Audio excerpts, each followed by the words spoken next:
Il existe des objets si extrêmes dans l'univers qu'ils sont à la limite de la science-fiction.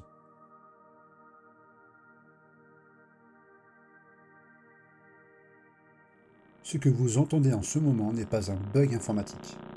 Ce n'est pas non plus un signal extraterrestre, ni Jean-Michel qui fait tourner sa tondeuse dans son garage.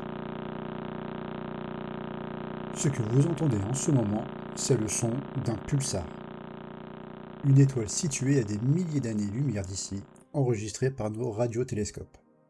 Il s'agit plus précisément du pulsar du crabe, un cadavre d'étoile, un objet si dense, si extrême, qui défie toutes les lois de la physique terrestre. Dans cette vidéo, nous allons plonger dans l'histoire de ces monstres invisibles, les étoiles à neutrons, de leur naissance au milieu d'un cataclysme géant jusqu'à celles qui tournent tellement vite qu'elles frôlent la rupture.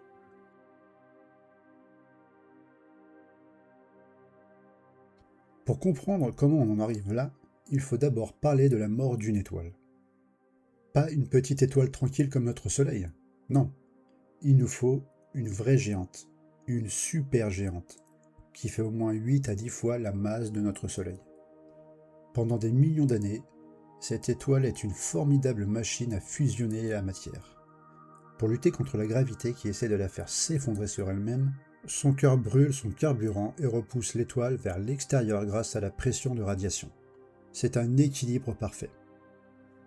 À son commencement, elle fusionne l'hydrogène en hélium. Quand l'hydrogène manque, le cœur se contracte, chauffe et commence à fusionner l'hélium en carbone. Et le cycle se répète de plus en plus vite. L'étoile se transforme. Elle augmente sa taille avec des couches d'éléments de plus en plus lourds.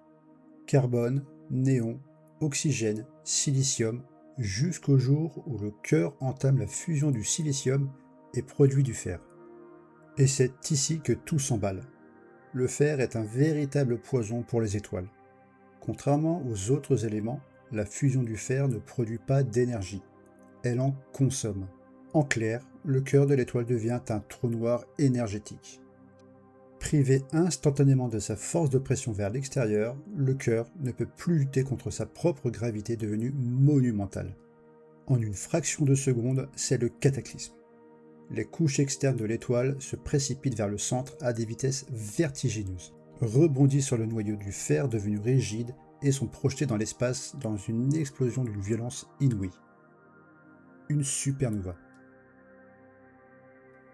La luminosité est telle qu'elle peut brièvement dépasser celle d'une galaxie tout entière. Mais au milieu de ces débris de lumière, ce qui nous intéresse aujourd'hui, c'est le cœur restant, ce noyau de fer écrasé par l'implosion qui s'est effondré sur lui-même. Approximativement, cette supergéante rouge mesure environ 500 millions de kilomètres de rayon. À son explosion, l'étoile résiduelle ne mesure plus que 12 km. Le rayon est divisé par un facteur de 40 millions. À titre de comparaison, si la géante rouge avait la taille de la Terre, l'étoile finale serait 100 fois plus petite qu'un grain de sable. Sous la pression monumentale de cet effondrement, la matière change carrément de nature. La gravité est si forte qu'elle brise la structure même des atomes. Les protons et les électrons sont littéralement écrasés et forcés de fusionner ensemble pour former des neutrons. C'est de là que vient le nom. L'étoile devient un gigantesque noyau atomique géant. Résultat, vous obtenez un objet qui fait environ 1,5 fois à 2 fois la masse de notre Soleil, mais compacté dans une sphère minuscule. Pour vous représenter la densité colossale de ce monstre, si vous preniez une seule cuillère de la matière qui compose cette étoile, elle pèserait environ 1 milliard de tonnes sur Terre. C'est l'équivalent de toute la population humaine ou d'une montagne entière concentrée dans l'espace d'une cuillère à café.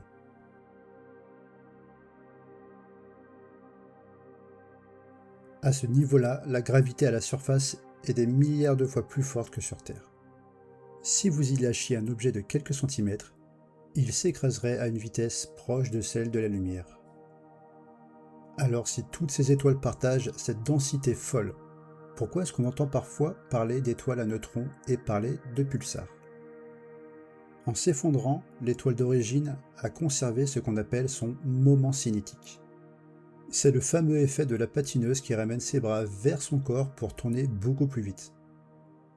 En passant d'une taille de millions de kilomètres à seulement 12, l'étoile se met à tourner à toute vitesse.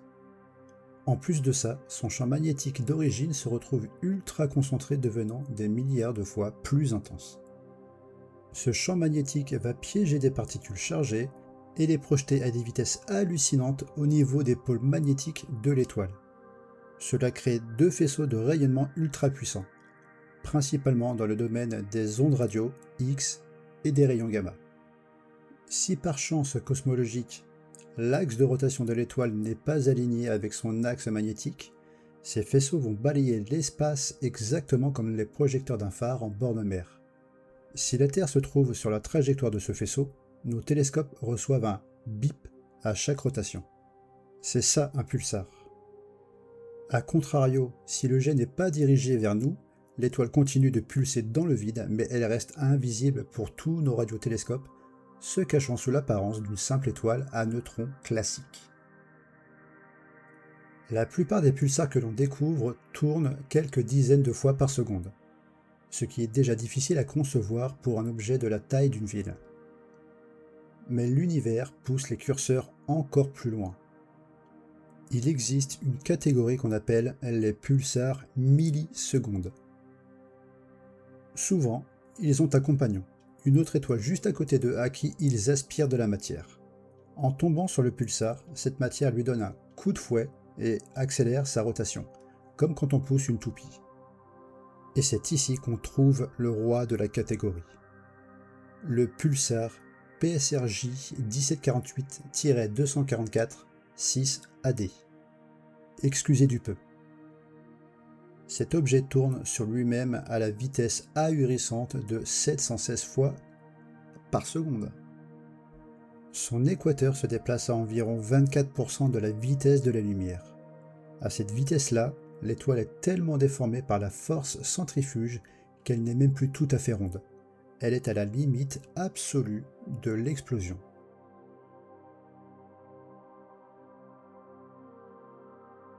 L'univers est un laboratoire de l'extrême, capable de créer des structures qui dépassent notre imagination. Des cadavres d'étoiles de la taille d'une ville plus lourde que le Soleil, tournant à des vitesses folles dans le silence de l'espace. Si vous êtes arrivé jusqu'ici, n'oubliez pas de vous abonner. Merci à tous et à très bientôt.